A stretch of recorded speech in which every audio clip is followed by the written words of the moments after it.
तक प्लस विशेष शिक्षा में डिप्लोमा है तो लेवल 2 के लिए पात्र हूं क्या, और हाँ लेवल 2 में पास हूं सर बताओ।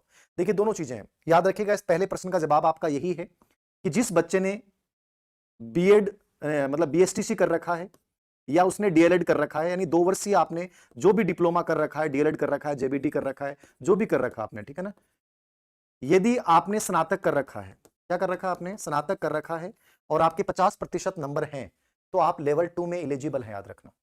ये सभी सुन लीजिएगा, लेवल फर्स्ट के बच्चे, मतलब इनके पास दोहरा चांस है इन बच्चों के पास, वो लेवल फर्स्ट में भी एग्जाम देंगे, और लेवल सेकंड में यदि उन्होंने ग्रेजुएशन कर रखा है और उनमें उनके 50% अंक हैं और उनके पास जेबीटी, डीएलएड या बीएसटीसी का सर्टिफिकेट है, तो वो लेवल सेकंड का एग्जाम दे सकते हैं। पहला सवाल का जवाब क्लियरली सुन लीजिएगा, दोबारा किसी से पूछने की आवश्यकता नहीं है। लेवल फर्स्ट का बच्चा जिसने स्नातक कर रखा है, बीए कर रखा है, 50% उसके नंबर हैं, यानी कि वो लेवल सेकंड का एग्जाम भी दे सकता है। लेवल सेकंड वाला लेवल फर्स्ट का नहीं दे सकता, इस विज्ञप्ति के अनुसार।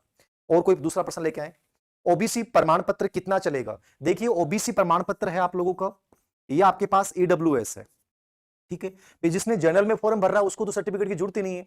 एसटी और एससी उनके लिए आजीवन वैधता होती है, मतलब उनके लिए जो सर्टिफिकेट उनका बना हुआ है वो हमेशा चलेगा। बात केवल 2 ही कैटेगरी की आती है, ओबीसी और ईडब्ल्यूएस। तो ओबीसी और ईडब्ल्यूएस का मतलब ये कि हर 1 साल बाद रिन्यू करना पड़ता है, 1 वर्ष बाद। रिन्यू का मतलब ये होता है कि आपका सर्टिफिकेट 3 वर्ष के लिए मान्य होगा। कितने वर्ष के लिए मान्य होगा? 3 वर्ष के लिए मान्य होगा। लेकिन याद रखना, इसमें आपको मान लीजिए कि आपने जनवरी 2022 में अपना जाति प्रमाण पत्र बनाया ओबीसी या ईडब्ल्यूएस का, तो वो आप अभी फॉर्म भर रहे हैं तो वैलिड है, आप उसके आधार पे फॉर्म भर सकते हैं। अब आप कहोगे कि सर मुझे क्या दोबारा नया बनाने की आवश्यकता नहीं है आपको। अभी फिलहाल स्थिति के अनुसार यदि आप वैलिड हैं, मतलब जनवरी तक आपका 19 जनवरी तक वो वैलिड है, तो आप उसको लगा दीजिए। आपको करना क्या है, मान लीजिए आपका सिलेक्शन हो जाता है तो उस समय आपको एक शपथ पत्र देना पड़ेगा, या उस समय नया बना लेना। यानी वो सर्टिफिकेट 3 वर्ष के लिए मान्य है, आपको 1 वर्ष पूरा होने के बाद एक शपथ पत्र, एक जुडिशरी पत्र देना पड़ता है कि साहब मैं क्रिमिनल जो श्रेणी है वो उसमें मैं नहीं गया हूं, यानी नॉन क्रिमिनल में ही हूं मैं। बस आपको ये एक प्रमाणित करना पड़ता है। तो इस चीज को लेकर तनाव मत लेना। आपका मई का 2022 का बना हुआ है, आपको कोई जरूरत नहीं है। फरवरी का बना हुआ है, मार्च का बना हुआ है, तो वो 1 साल तक वैलिड है, यानी फॉर्म भरने तक आपके पास वो सर्टिफिकेट सही है। दूसरी चीज, तो ओबीसी और ईडब्ल्यूएस के प्रमाण पत्र को लेकर बड़ा सवाल था, मैंने दूसरा जवाब इसका दिया है।